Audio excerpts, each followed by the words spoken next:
Welcome to another episode of Jazzy J Man coming at you live. Hey, look, today what I'm going to talk about is how cults end.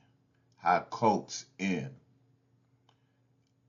I know how they end, but what I'm going to do is it would better for you to hear it from the horse's mouth, so to speak.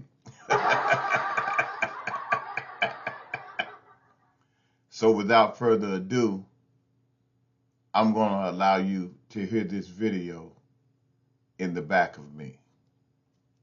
I've been wondering for years how the Trump cult ends. Trump supporters are so devoted to him that they'll defend anything he does. And what is the breaking point that destroys the cult? So I researched cults to find out how every other cult in history ended. He called for federal takeover of the elections. Federal agents killed people in the streets for all of us to see. And his supporters? They defended it and pretended they didn't see it. When does it all come crashing down? Because if you want to understand how this ends, you need to understand how every cult before it ended. Here are the 4 ways cults die. 1. The leader falls. In 1955, a preacher named Jim Jones started a small church in Indianapolis. He told his congregation he could heal the sick, predict the future, and that he alone had the truth everyone else was hiding. Over 20 years, he built one of the most devoted followings in American history. By the mid-1970s, the walls were closing in. Abuse allegations, former members going public, government officials asking questions. So Jim Jones told his followers the government was trying to destroy them because they were getting too powerful. The only way to survive was to leave America completely. And they believed him because he spent 20 years convincing them that he was the only one telling the truth. He moved 900 followers into the jungles of Guyana. When a U.S. congressman flew down to investigate, Jim Jones had him murdered on the airstrip. That same night, he ordered his entire congregation to drink cyanide-laced fruit punch. Parents gave it to their children first, then drank it themselves. 909 people died in a single afternoon. The followers didn't leave. Jim Jones collapsed and took them all with him. Psychologists call this catastrophic cult collapse. This happens when a leader feels cornered with no way out.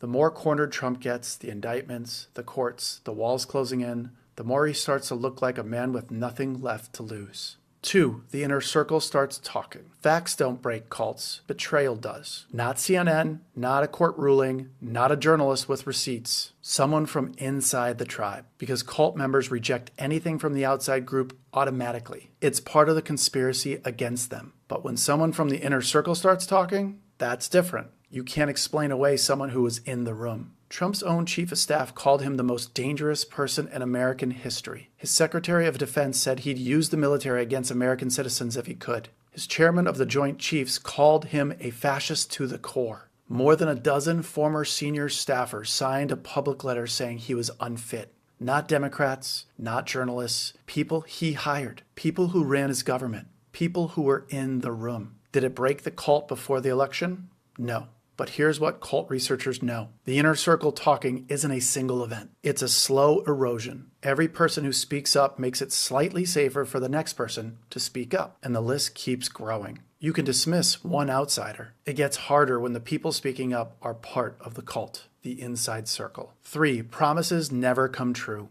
Every cult leader makes promises they can't keep. In 1954, a woman named Dorothy Martin told her followers that a UFO was coming December 21st to rescue them before the world flooded. Some sold their houses, others quit their jobs. They gave up everything to be ready for the event. December 21st came, nothing happened. No flood, no UFO, just silence. Psychologist Leon Festinger was watching from the inside of the group. He expected them to walk away. Instead, the most committed members became more devoted. They called newspapers, preached harder, recruited strangers off the street. Festinger called this cognitive dissonance. And here's the part that matters. The members who gave up the least walked away when the prophecy failed. The ones who gave up everything doubled down forever. Because admitting you were wrong is painful, but admitting you destroyed your life for a lie is unsurvivable. Trump promised winning.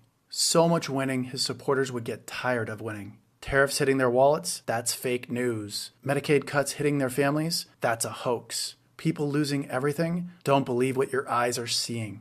That's not winning. The members who sacrifice the least will leave first. And reality is very patient. 4. The community fractures. The last thing holding most cults together isn't the leader, it's each other. The group chats, the rallies, the shared enemy, the feeling of belonging. For a lot of Trump followers, it's the only community they've ever had. In the 1970s, psychologist Henry Teifel took strangers and randomly split them into two groups. They had nothing in common, no history, no rivalry. Within minutes, they were treating their own groups like family members and the other group like the enemy. He called it social identity theory. People don't just join groups, they become the group. The group becomes the answer to the question, who am I? This means leaving isn't a decision, it's a loss of identity completely. But here's what Teifel also found. Groups fracture when the loyalty test becomes impossible to pass, when members start getting attacked by their own tribe, when the true believers start getting called traitors. When the group turns on itself instead of the outside enemy, that's already happening inside MAGA. That's when people quietly slip out the back. Not publicly, they just disappear.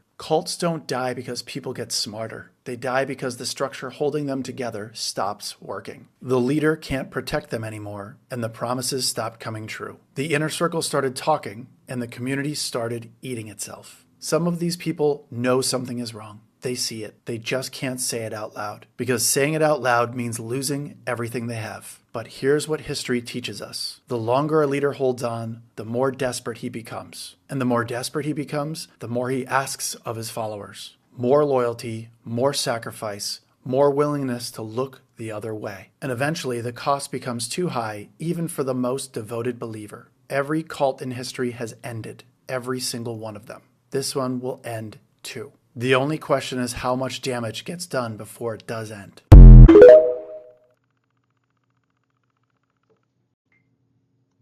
Need I say more? Thanks for listening to another episode of Jazzy J Man coming at you live. Peace, love, and give someone a hug. Thank you.